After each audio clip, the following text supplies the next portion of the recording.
Bonjour, bienvenue aux conférences du cabinet Baldwin Partners.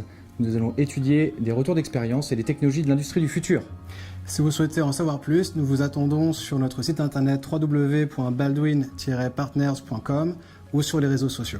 À bientôt. Bonsoir à tous, je me présente, je m'appelle Eric Yvain, je suis directeur général de Sony Duval. On a une démarche de développement digital qui date déjà depuis longtemps. Ce que je vous propose, c'est de regarder un petit peu l'historique de notre maison, qui est comme vous le voyez, qui est une très vieille dame.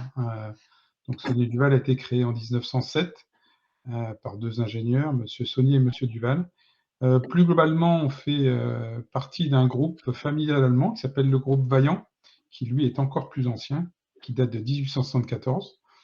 Donc, simplement pour dire que c'est pas parce qu'on est dans les vieilles entreprises qu'on ne pense pas aux nouvelles technologies, et on verra que c'est probablement la meilleure garantie de la pérennité en fait de l'entreprise. Donc, pour la petite histoire aussi, donc Sony Duval a été racheté par le groupe Vaillant en 2001. Et notre spécialité, on est concepteur et fabricant de ce qu'on appelle des équipements de confort domestique, donc des chaudières, des pompes à chaleur, des ballons, de l'air conditionné, des radiateurs, tout ce qu'on peut imaginer. Chiffre clé, donc le groupe Vaillant, c'est 14 000 employés, 3 milliards d'euros de chiffre d'affaires. On est présent dans 60 pays. On a 9 sites de production, principalement en Europe, mais pas que.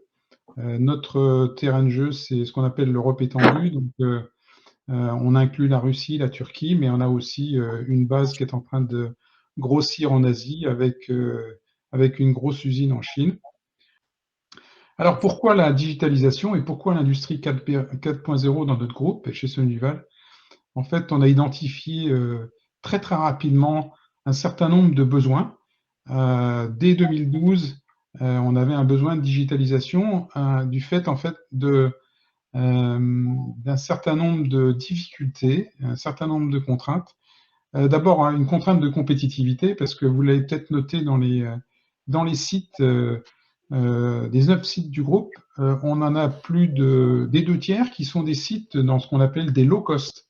Donc des pays, on a 3 sites en Slovaquie, un site en Chine, un site en Turquie. Et donc, il y a une petite compétitivité interne à assurer. Et donc, le site français, bien évidemment, avait un certain nombre de défis à relever. On avait aussi des contraintes en termes d'amélioration de la qualité, amélioration de la traçabilité. Il y a beaucoup de nos produits qui sont des produits de sécurité et pour lesquels la traçabilité est exigée. Alors, c'est un peu à l'instar de l'agroalimentaire. On est obligé d'avoir une traçabilité de nos produits et on a besoin parfois de se justifier sur le bon assemblage de nos produits. L'assistance au personnel, et on va voir qu'on est dans un métier qui est extrêmement complexe pour les opérateurs.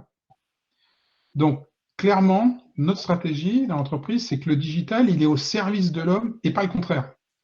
Ça a déjà été expliqué. Si on impose le digital au personnel, on connaît très rapidement la réaction. Et c'est une réaction violente et négative.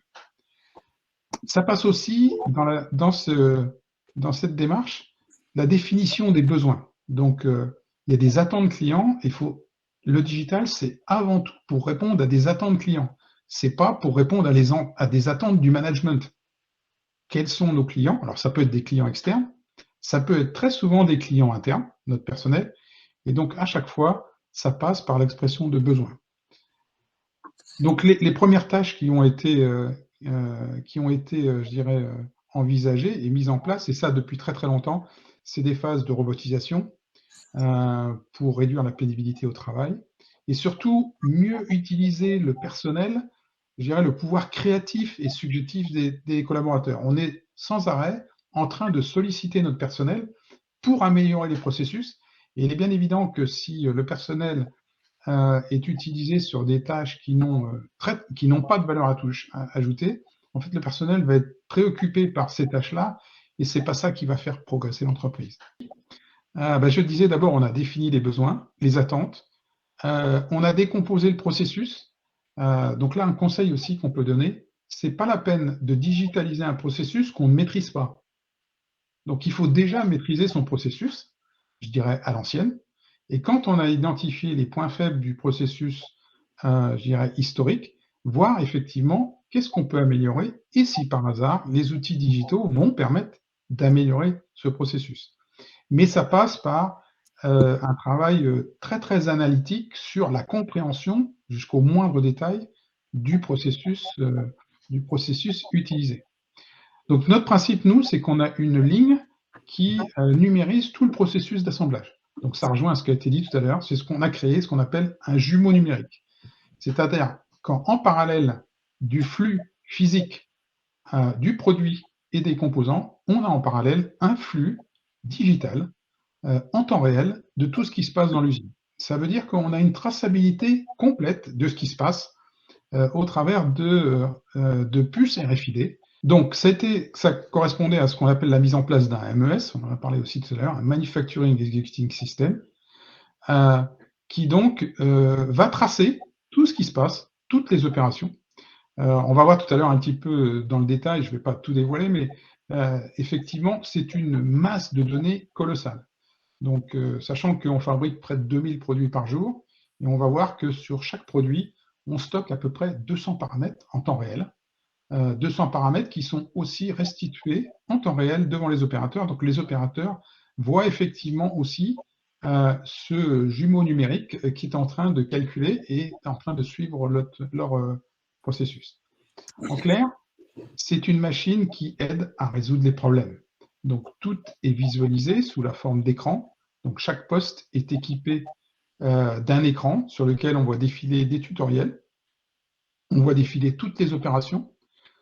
Toutes les machines sont, bien sûr, ce sont des machines IoT, c'est-à-dire que toutes les machines sont pré-réglées en fonction du produit qui circule, qui passe devant l'opérateur. Les erreurs qu'il fallait éviter, je l'ai déjà dit, c'était digitaliser pour digitaliser. Ça n'a aucun sens. Vouloir aller trop loin dans la digitalisation à outrance. Donc nous, on a commencé avec une ligne en 2010, en 2012, pardon. Aujourd'hui, on a 8 lignes. Nos 8 lignes sont toutes équipées des mêmes moyens. Et puis, autre conseil, si je peux me permettre, qu'on pourrait donner, c'est si on fait de la digitalisation, on ne fait pas de la digitalisation en laboratoire, entre ingénieurs. On fait de la digitalisation au milieu de l'atelier. C'est-à-dire que tous les processus de mise au point, de développement d'outils, on les fait directement au contact des utilisateurs. C'est le meilleur moyen de les convaincre, plutôt que d'arriver avec une solution qu'on croit finie et qui, en général, amène au clash. Non. On développe devant les gens et les gens expérimentent eux-mêmes. Ça veut dire qu'on leur alloue aussi un petit peu de temps pour faire cette expérimentation et ce travail de développement avec nous. La suivante. Donc, je le disais tout à l'heure, on enregistre tous les paramètres, 200 paramètres. Donc, chaque composant qui est dans nos produits, en fait, il a un code barre. Donc, on enregistre les codes barres de tous les composants qui sont montés à l'intérieur de nos produits. Sachant qu'on a même des sous-ensembles qui viennent d'autres usines qui, eux aussi, ont été montés de la même manière. Et donc, au moment où on charge le sous-ensemble, on charge aussi le processus d'assemblage de tous les composants qui ont été, je dirais, qui ont été mis en amont. Avant de quitter notre usine, le produit est testé à 100%. On a à peu près 90 points de fonctionnement qui sont enregistrés en 2 minutes et qui valident effectivement que le produit est conforme à la spécification. Tout ça, c'est mémorisé et non, on stocke les données pendant 30 ans. L'ensemble de la ligne est équipé de Poka-Yoke digitaux, c'est-à-dire que quand un opérateur met sa main dans une boîte pour sortir un composant, ce n'est pas le bon composant. En fait, le système s'arrête et lui dit non, ce n'est pas le bon composant. Sur cet article-là, c'est la boîte à côté. Et donc, c'est ce que je disais tout à l'heure, c'est un bon moyen de gérer la complexité qui est importante chez nous. On a près de 3500 produits au catalogue. Les instructions sont digitalisées, pardon Laurent, les instructions sont digitalisées sous la forme de tutoriels à l'écran. Et donc, tous les processus d'assemblage spécifiques au produit sont mémorisés. On a même des postes directement de e-learning au poste.